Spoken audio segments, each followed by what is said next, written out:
नमस्कार दोस्तों, आज फिर मैं आपके लिए ज्ञान से भरी एक कहानी लेकर आया हूँ। ये कहानी है गौतम बुद्ध और एक दुखी भिखारी के बीच की बुद्ध मोरल स्टोरी, जिससे जीवन का बहुत अच्छा ज्ञान मिलता है। एक बार महात्मा बुद्ध एक गांव में अपने शिष्यों सहित घने पेड़ की छांव के नीचे बैठ थे।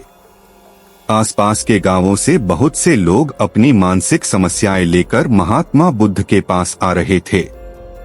महात्मा बुद्ध उन सब की मानसिक परेशानियों का समाधान देते। सब लोग खुशी खुशी अपनी समस्याओं का समाधान पाकर वहां से लौट रहे थे।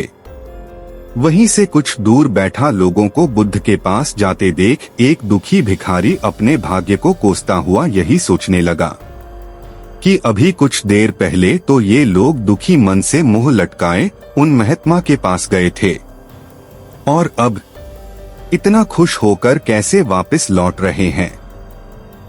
आखिर माजरा क्या है, जरा मैं भी जाकर देखूं कि वो महात्मा ऐसा कौन सा खजाना बांट रहा है इन लोगों को। वे इतने प्रसन्न हुए कि उनके चेहरे लाल हो गए। जब वो दुख भिखारी कुछ नजदीक गया तो उसने देखा कि ये महात्मा तो लोगों को प्रवचन देकर लोगों के दुख का निवारण कर रहे हैं। यह देखकर भिखारी के मन में भी तीव्र इच्छा हुई कि क्यों न मैं भी इन महात्मा को अपना दुख बताऊं। मुझे भी अपने दुख का समाधान अवश्य मिलेगा। बस फिर क्या था, समाधान पाने की लालसा लिए भिखारी महात्मा बुद्ध के सामने पहुंचा और हाथ जोड़कर प्रणाम करते हुए बोला कि महात्मा बुद्ध, मैं भी लोगों की मदद करना चाहता हूँ। मुझे लोगों की मदद करने की बहुत इच्छा है, लेकिन मैं कैसे मदद कर सकता हूँ? मैं बहुत गरीब हूँ। मेरे पास न तो पैसे हैं और न ही कोई ऐसी चीज जिससे मैं किसी की मदद कर सकूं। मैं कोशिश करने पर भी किसी की मदद नहीं कर सकता। मुझे भगवान ने इतना गरीब क्यों बनाया? हे महात्मा, मुझ पर कुछ कृपा करो। इतना बोलते हुए भिखारी रोने लगा। महात्मा बुद्ध बोले, आप बहुत अज्ञानी हैं, क्योंकि आप अभी तक इस भ्रम में जी रहे हो कि तुम्हारे पास कुछ नहीं, जबकि दूसरों को कुछ देने के लिए तुम्हारे पास बहुत कुछ है। तुम बिना धन और वस्तु के भी दूसरों की मदद कर सकते हो। तुम्हारे पास जुबान है, जिससे तुम मीठे शब्द बोलकर किसी के दुखी चेहरे पर मुस्कान ला सकते हो।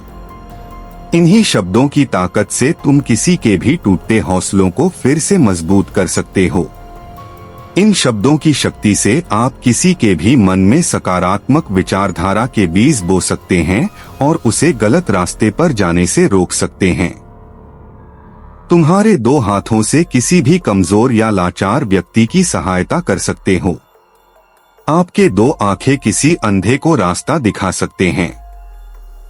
तुम किसी के लिए दुआ कर सकते हो। यह हो सकता है कि उनके बुरे काम फिर से हो जाएं। आप किसी के अच्छे स्वास्थ्य की कामना कर सकते हैं, लेकिन अज्ञानतावश तुम अब तक इस बात को समझ नहीं पाए और इस भ्रम में अब तक जीते रहे कि तुम्हारे पास मदद करने के लिए कुछ नहीं। किसी की मदद करने के लिए धन और वस्तु का होना अनिवार्य नहीं है। बिना धन और वस्तु के भी हम कई प्रकार से लोगों की मदद कर सकते हैं। महात्मा बुद्ध के ज्ञान से भरे ये सुंदर शब्द सुनकर भिखारी के चेहरे पर मुस्कान आ गई और वह खुशी से झूमता हुआ वहां से चला गया। इस बुद्ध मोरल स्टोरी से हमने क्या सीखा? दोस्तों, महात्मा बुद्ध की इन बातों से बहुत कुछ सीखा गया। आजकल बहुत से लोग यह सोचकर दुखी होते हैं कि मेरे पास ये नहीं है, बल्कि जो आपके पास है उसी में संतुष्ट रहना सीखें और बिना मतलब के लोगों की मदद करें। इन्हीं से आपको परम सुख की प्राप्ति होगी। तो दोस्तों, यह बुद्ध मोरल स्टोरी आपको कैसी लगी जरूर बताना।